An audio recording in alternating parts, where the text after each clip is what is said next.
오늘 주신 하나님의 말씀은 히브리서 10장 1절부터 8절까지 말씀입니다. 히브리서 10장 1절부터 8절까지 우리 같이 읽겠습니다. 율법은 장차 오는 좋은 일의 그림자요 참 형상이 아니므로 해마다 늘 드리는 바 같은 제사로는 나오는 자들을 언제든지 온전케 할 수 없느니라. 그렇지 아니하면 섬기는 자들이 단번에 정결케 되어 다시 죄를 깨닫는 일이 없으리니 어찌 드리는 일을 그리지 아니하였으리요. 그러나 이 제사들은 해마다 죄를 생각하게 하는 것이 있나니 이는 황소와 염소의 피가 능히 죄를 없이 하지 못함이라. 그러므로 세상에 임하실 때 가라사대 하나님이 제사와 예물을 원치 아니하시고 오직 나를 위하여 한 몸을 예비하셨도다. 전체로 번제함과 속죄제는 기뻐하지 아니하시나니 이에 내가 말하기를 하나님이여 보시옵소서 두루마리 책에 나를 가리켜 기록한 것과 같이 하나님의 뜻을 행하려 왔나이다 하시니라. 위에 말씀하시기를 제사와 예물과 전체로 번제함과 속죄제는 원치도 아니하고 기뻐하지도 아니하신다 하셨고 이는 다 율법을 따라 드리는 것이라. 아멘. 인류의 역사상 사람은 종교를 가질 것이냐 안 가질 것이냐를 선택하기보다는 있는 종교를 믿을 수밖에 없었습니다. 과거에 그러했습니다.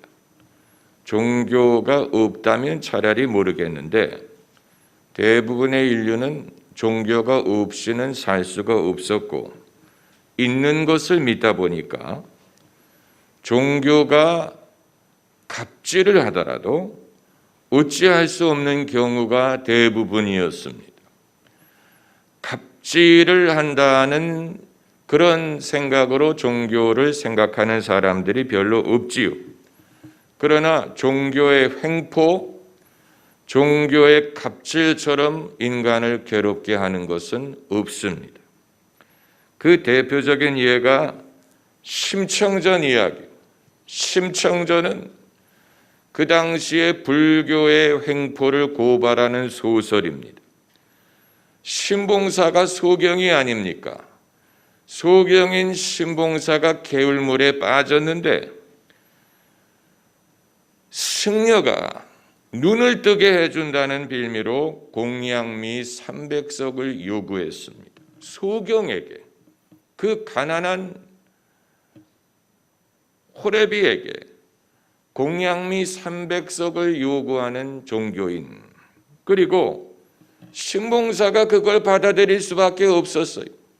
눈을 뜨게 해준다는데 자기가 아무리 가난하더라도 일단은 눈을 뜨게 해준다는데 그 제안을 받아들일 수밖에 없었고, 그리고 그 300석을 얻기 위해서 자기의 몸을 바다에 던지는 그 딸 심청, 그러니까 처녀가 바다에 몸을 던짐으로 이 용왕의 마음을 이 잠잠케 하리라는 그 선원들의 생각도 종교와 미신의 횡포에 시달리는 인간의 모습을 보여주는 것입니다.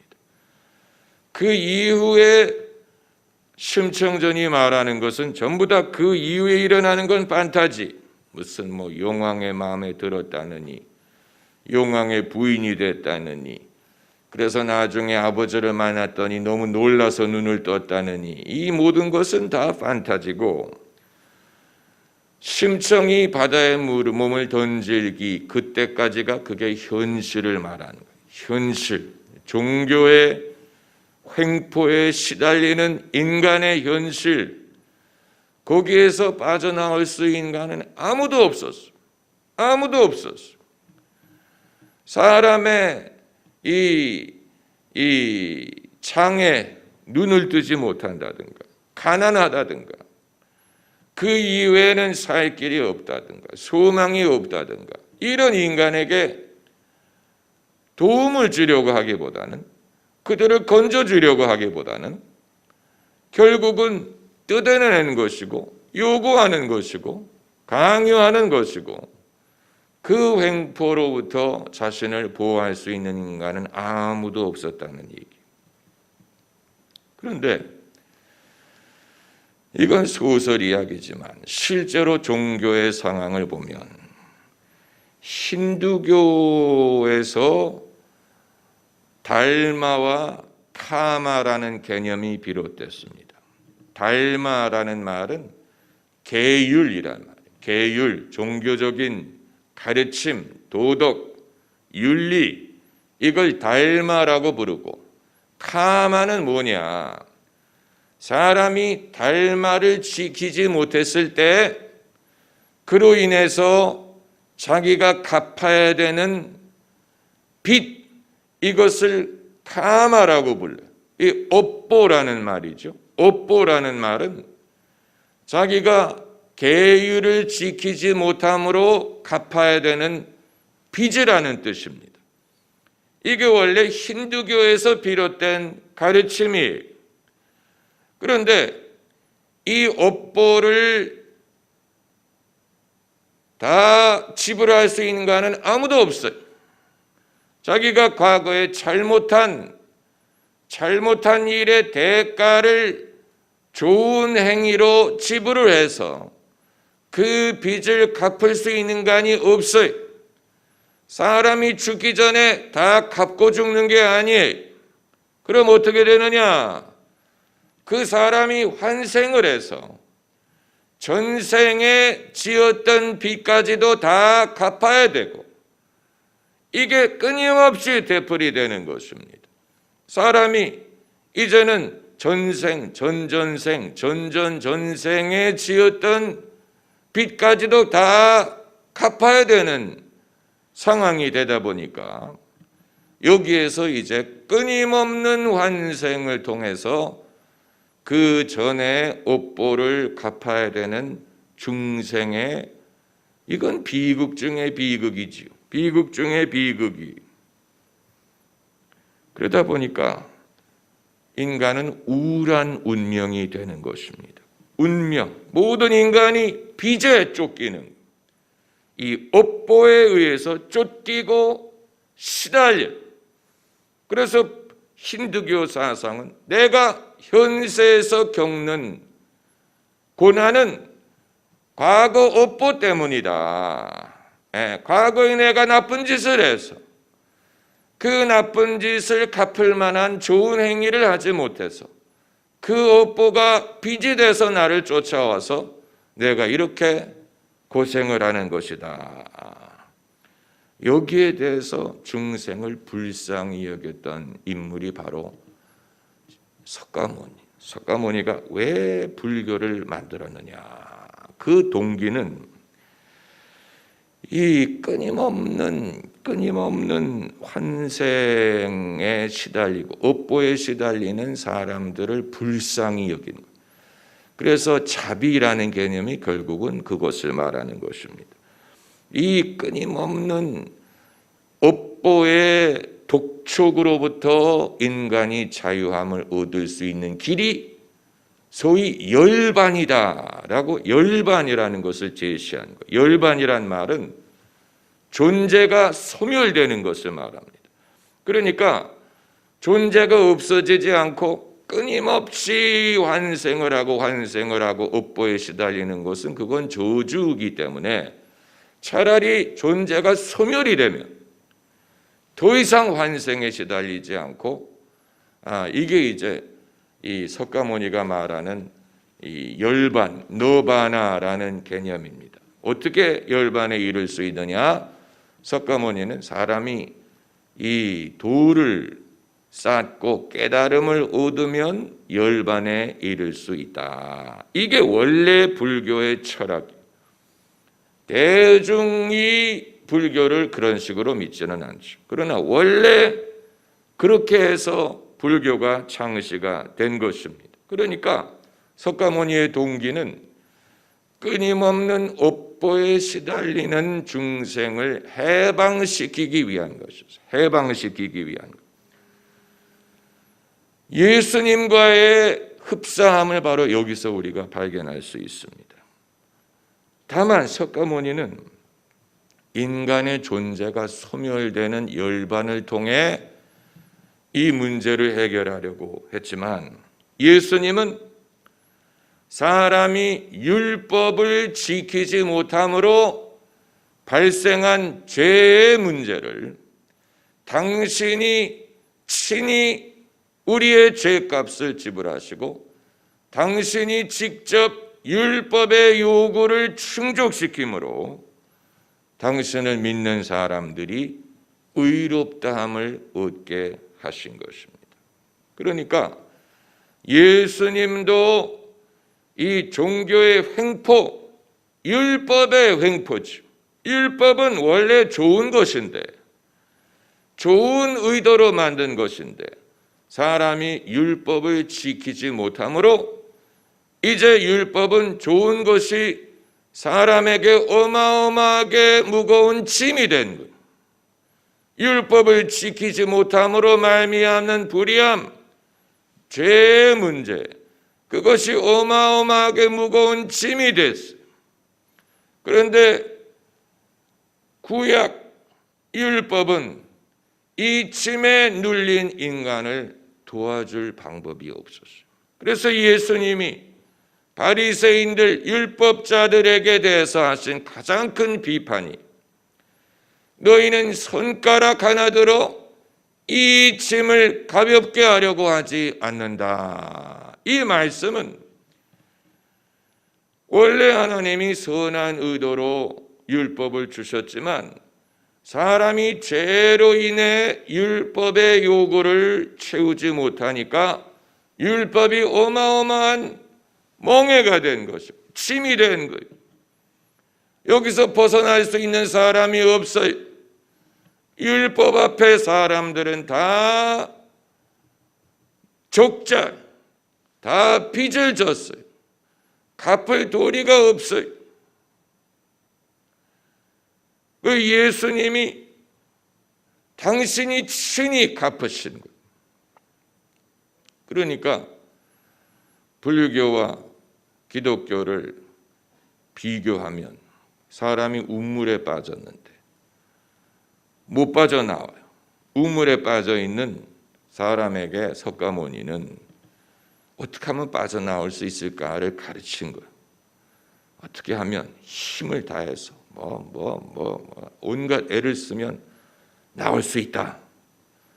그런데 예수님은 당신이 친히 우물 안에 내려오셔서 그 사람을 건져주신 것이죠.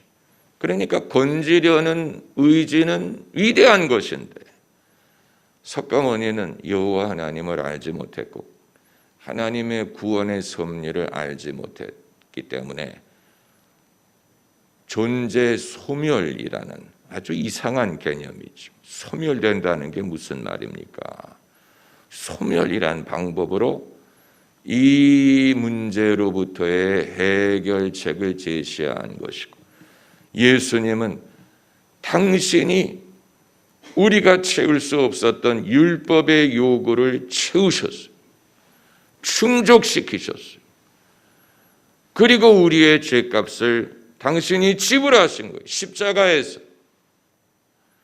그러니까 예수님의 삶과 사역은 율법의 요구를 채운 것이고, 예수님의 십자가 죽음은 우리의 죄값을 지불하신 거예요. 피 흘림이 없이는 죄사함이 없기 때문에. 그리하여 예수님 안에 있는 사람들이 행함이 없이 별도의 제사를 드릴 필요가 없이 추가의 제사를 드릴 필요가 없이 의롭다함을 얻게 하신 것입니다. 이게 결정적인 차이점이에요. 율법으로부터 우리를 건지신 것입니다. 여러분, 예수께서 우리를 무엇으로부터 속량하셨는지 아세요? 속량이란 말은 값을 주고 건지다라는 말인데, redeem, 뉴욕에 리디머 교회가 있죠. redeem이란 말이 값을 주고 산다는 뜻입니다. 그럼 우리를 무엇으로부터 속량하셨느냐? 많은 기독교인들이 그걸 몰라요.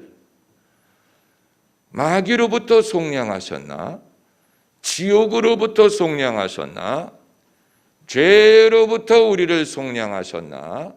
사람들이 속량하신 건 아는데 무엇으로부터 속량하셨는지를 몰라요. 갈라디아서의 그 해답이 나와요. 갈라디아서 3장 13절을 찾아보세요. 갈라디아서 3장 13절.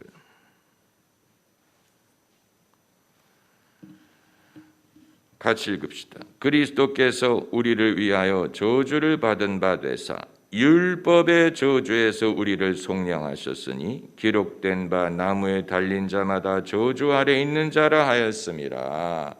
예수님이 우리를 무슨 지옥으로부터 속량하신 게 아니고 무슨 죄 자체로부터 속량하신 게 아니고 율법의 저주에서 속량하셨어요. 사도 바울이 율법의 저주라는 말을 합니다. 왜 율법이 저주가 됐느냐? 율법은 원래 좋은 것인데 어떻게 율법이 저주가 됐느냐? 좋은 것이지만 사람들이 율법을 충족시키지 못하면 그때부터는 그것이 나쁜 소식이 되는, 다시 말하면 너는 율법을 어겼다.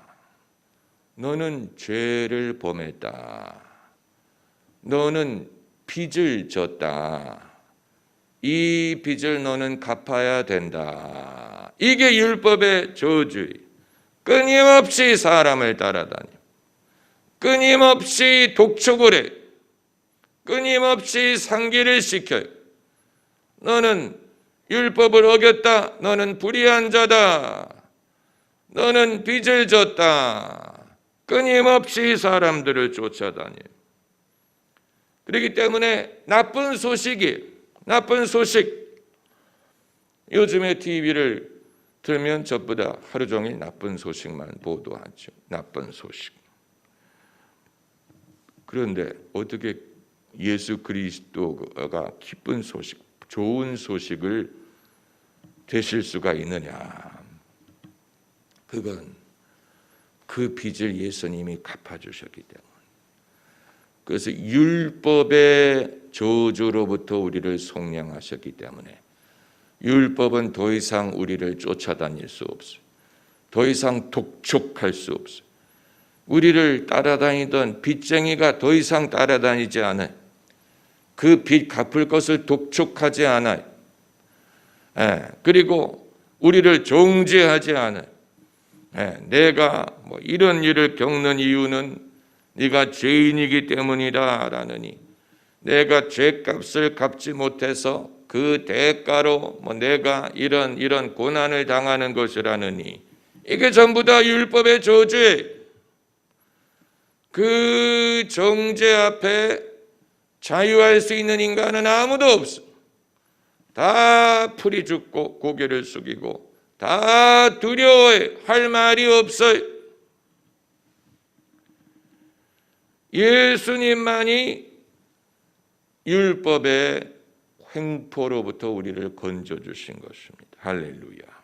율법의 횡포. 어떻게 율법이 횡포를 부리느냐? 율법의 역할은 결국 카마와 별로 다른 게 없는 거예요.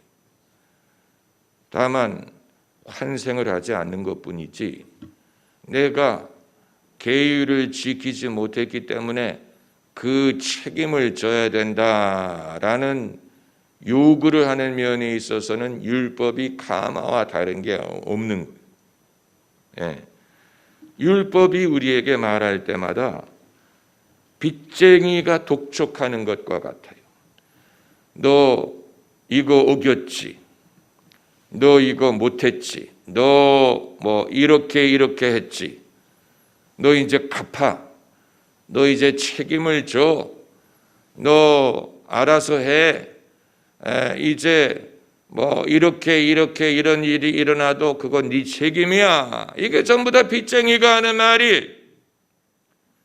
그런데 기독교인들의 모순은 예수 그리스도로부터 율법의 저주로부터 속량함을 받았음에도 불구하고 기독교인들의 생각, 판단, 서로에게 하는 말이 여전히 빚독촉하는 식으로 말할 때가 많다는 사실이. 빚독촉하는 식으로. 당신이 잘못했잖아요. 그렇게 하면 안 되잖아요. 그건 죄 아닙니까? 이런 식으로 우리가 신앙의 이름으로 서로에게 말하는 말이 복음의 좋은 소식을 전하는 것보다는 율법의 나쁜 소식을 전할 때가 더 많아요.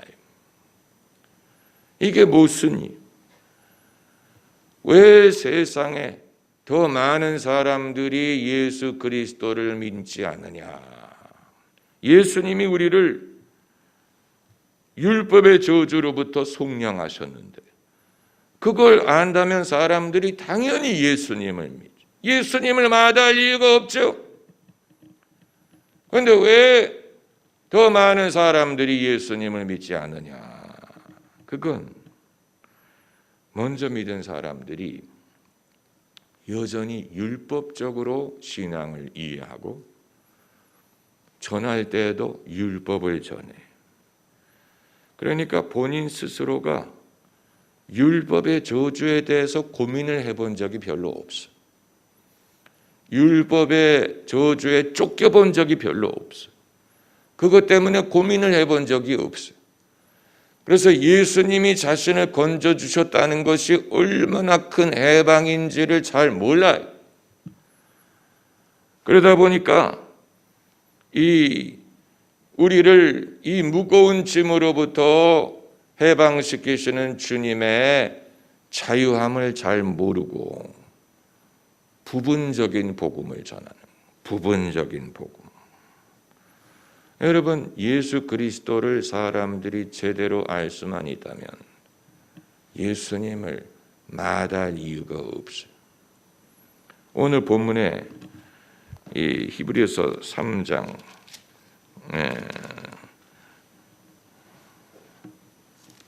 10장 1절에 율법은 장차 오는 좋은 일의 그림자요.